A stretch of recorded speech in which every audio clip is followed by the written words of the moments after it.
Hello students. So today I'll discuss with you the primal problem and dual problem and its canonical form. So first of all we see the canonical form of linear programming problem.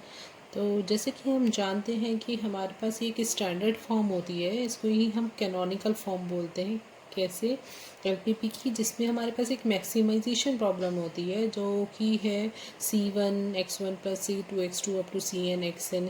ठीक है, और इसी के according हमारी coefficient matrix बनती है जहाँ पर x1 x2 x3 up to xn हमारे कैसे होते हैं, डिसीजन वेरिएबल्स होते हैं।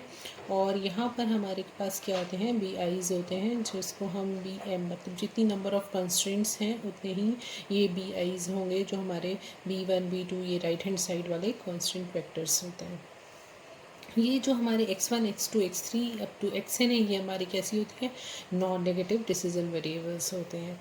ठीक है, तो अगर हमारे पास ये प्राइमल प्रॉब्लम है और उसकी कैनोनिकल फॉर्म इस तरह से गिवन है या फिर होती है, तो क्या होता है कि उससे जो एसोसिएटेड ड्यूअल प्रॉब्लम है उसको हम कैसे लिखते हैं या उसको हम कैसे क्रिएट करते हैं। तो ये देखो कि अगर हमारे पास मैक्सिमाइजेशन में प्राइमल प्रॉब्लम होती है तो उसके थ्रू हम क्या करते हैं, मिनिमाइजेशन में प्रॉब्लम लेके आते हैं ड्यूअल फॉर्म की में। ड्यूअल फॉर्म जब हम क्रिएट करेंगे तो क्या होगा, वो मिनिमाइजेशन की बनेगी। एक नया ऑब्जेक्टिव फंक्शन बनेगा जो W से डिनोट होगा।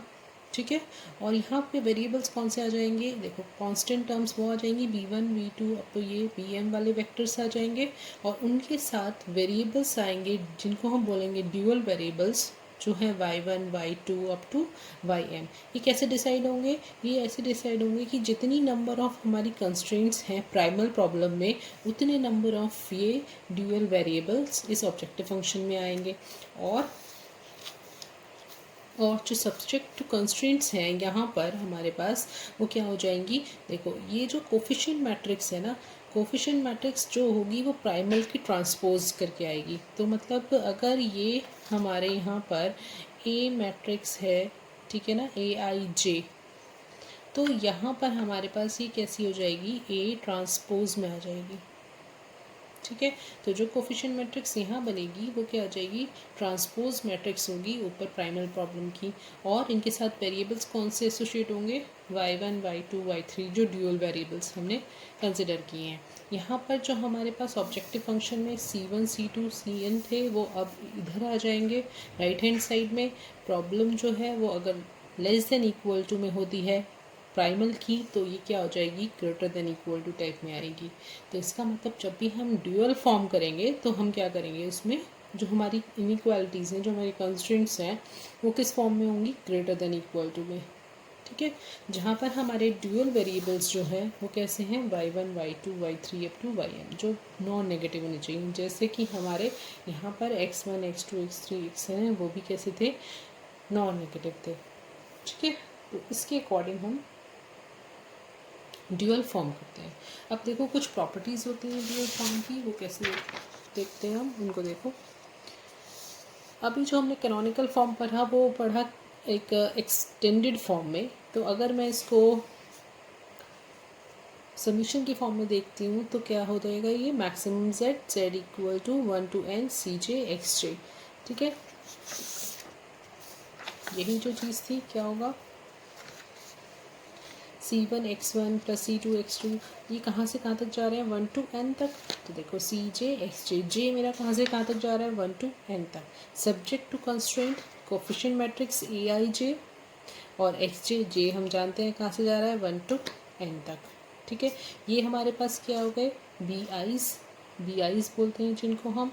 और ये हमारे कहाँ से जा रहे हैं, जितनी नंबर ऑफ कंस्ट्रेंट्स हैं, तो 1 to m तक, तो 1 to n तक जा रहे हैं।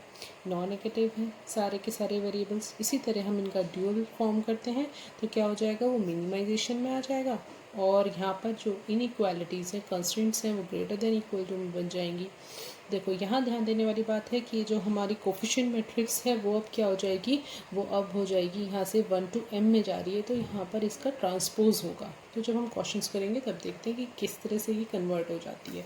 कुछ प्रॉपर्टीज़ हैं, ये प्रॉपर्टीज़ देखते हैं प्राइमल और ड्यूअल के बीच में, कि अगर वो मैक्सिमाइजेशन प्रॉब्लम है तो क्या हो जाएगी ड्यूअल में, मिनिमाइजेशन n वेरिएबल्स हैं, n कंस्ट्रेंट्स हैं, तो ड्यूअल में क्या हो जाएगा, m वेरिएबल्स n कंस्ट्रेंट्स हो जाएंगे, greater than equal type constraints रहेंगे प्राइमल में, ड्यूअल में हमारे पास लेस देन टाइप कंस्ट्रेंट्स रहेंगे, less than equal to type constraints रहेंगे। ऑब्जेक्टिव फंक्शन कोफिशिएंट्स जो हैं वो RHS कॉन्स्टेंट्स और भी कंस्ट्रेंट्स आ जाएंगे।